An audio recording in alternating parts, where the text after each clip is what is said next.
Assalaamu calaykum waraxmatullaahi tacaala wabarakaatuh. Waa barnaamijkeennii ma ogtahay qaybtii 8aad.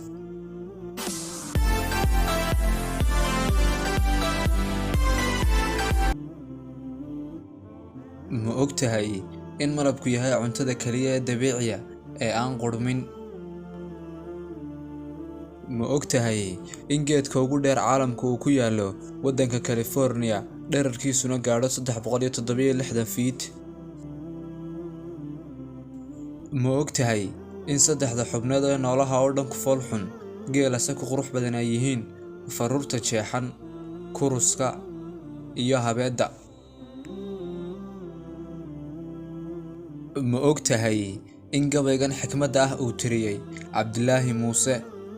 Tabantaabay laba gacmood tamar ku yeeshaane, tiska waxaa la qaadaa markay tiirisaa bidixe, hadday midigtu kali taagan tahay tahar ma geyseene. Ma ogtahay in jumladda Ingiriiska ee ah The quick brown fox jumps over the lazy dog ay ka kooban tahay dhammaan xarfaha Ingiriiska?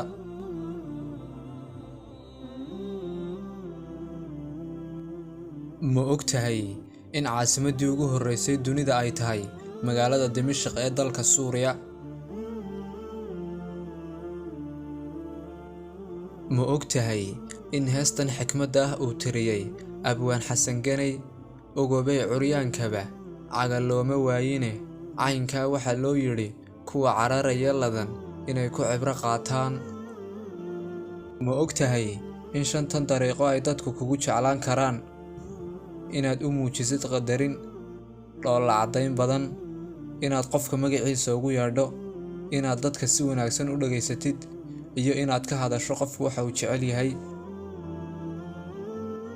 Ma ogtahay in dunida lagaga hadlo luuqado gaadhaya 6800 oo luuqadood?